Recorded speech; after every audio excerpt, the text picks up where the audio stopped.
Dear Mrs. Arias Vázquez, welcome to Greece. We're happy to host you here. What is Gibraltar Maritime Day and why is it being organized in Greece this year? Well, first of all, thank you for having me and thank you for organizing this. Gibraltar Maritime Day is a big deal for the Gibraltar industry. It's one of the first outreach programs that we're doing. So we are intending on bringing the Gibraltar market here, so Gibraltar players in the market here, to showcase what Gibraltar is and how Gibraltar can work with the Greek market in order to expand the market, obviously. So what we intend to do is something that we've done before in Gibraltar with the financial services business, where we go out to other jurisdictions and listen to the jurisdictions to see what they need, to see how we can work with them. How can Greece as a large maritime nation and Gibraltar as an upcoming and promising maritime hub cooperate, and what results would such a cooperation bring in the fields of decarbonization and digitalization, two of the biggest challenges the shipping industry faces? Of course. Well, the Greek market and the Gibraltar market can actually work very well together. Gibraltar offers a lot of things which are quite attractive, from my understanding, to the Greek market. One of them, for example, is that we are a common law jurisdiction, so our law is based on English law. So financing becomes far more attractive from a common law jurisdiction, which has a direct access into the London market. For example, to give you one example.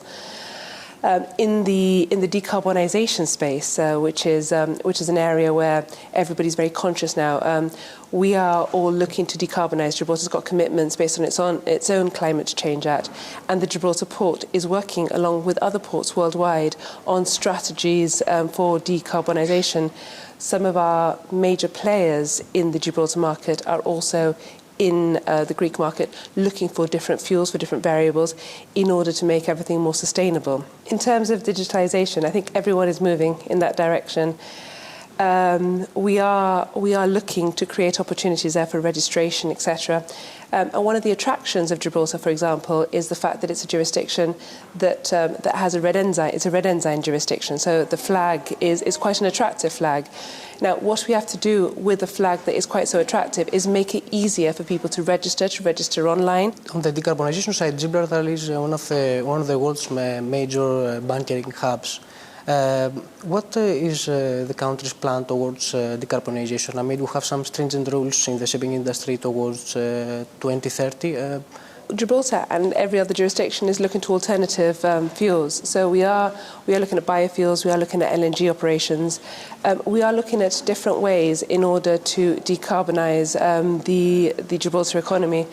And working to a plan. Our Climate Change Act has the same commitment to net zero for 2030.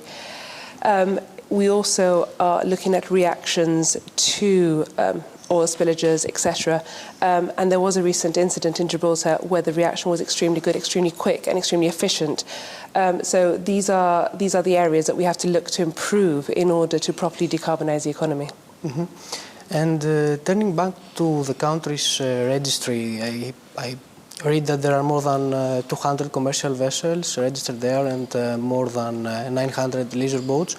What are do you believe, the primary reasons for a ship owner to enter the country's register, and what make it so attractive and maybe distinctive compared to other competitive registries? Well, I mean, there's all the usual factors. There's the fact that we are a low-tax jurisdiction. We try and make it as easy as possible for people to register.